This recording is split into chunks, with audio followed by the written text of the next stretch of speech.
Hi పిల్లలు, అందరూ సూపర్గా ఉన్నారా?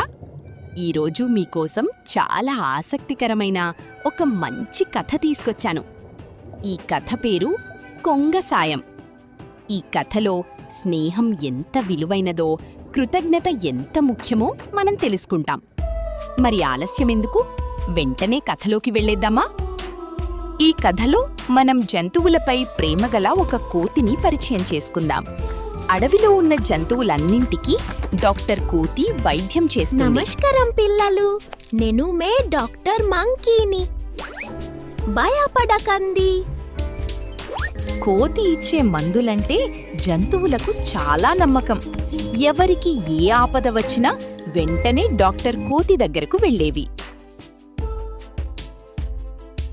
ఈ మందు రోజుకు 2 సార్లు తీసుకోండి, త్వరలోనే కోలుకుంటారు. ధన్యవాదాలు డాక్టర్.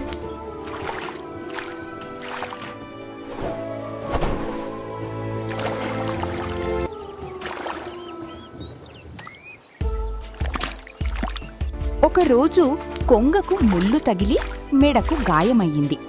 కొంగ బాధపడుతూ డాక్టర్ కోతి దగ్గరకు వెళ్ళింది. డాక్టర్ కోతి అంకితభావంతో తక్షణ సహాయం చేసింది. అడవిలోని మూలికలు ఉపయోగించి ప్రేమతో వైద్యం చేసింది. కొంతకాలానికి కొంగకు గాయం నయమైంది. కొంగ గాయం పూర్తిగా నయమైంది. కొంగ తన ప్రాణాలు కాపాడిన కోతికి మనసులో కృతజ్ఞతలు చెప్పుకుంది. అక్కడ నుండి వెళ్ళిపోయింది.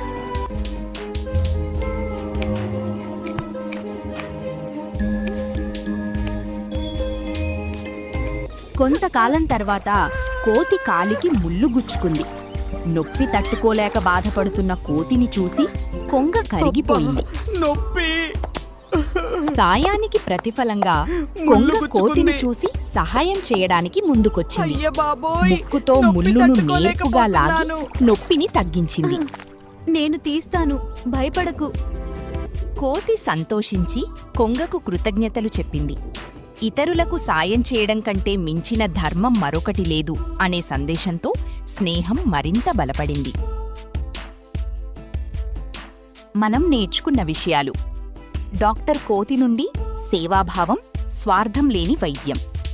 అలాగే కొంగ నుండి కృతజ్ఞత, చేసిన మేలును మరవకూడదు అనే నైతిక విలువలను పెంపొందించుకోవాలి. పిల్లలు, ఇంతవరకు మీరు చక్కని కథ విన్నారు కదా? మీకో ప్రశ్న: ఈ కథలో కోతికి ముళ్ళు తీయడంలో సహాయం చేసింది ఎవరు? ఏ కుందేలు, బి కొంగ. మీ సమాధానాన్ని ఏ లేదా బి అని కామెంట్ చేయండి.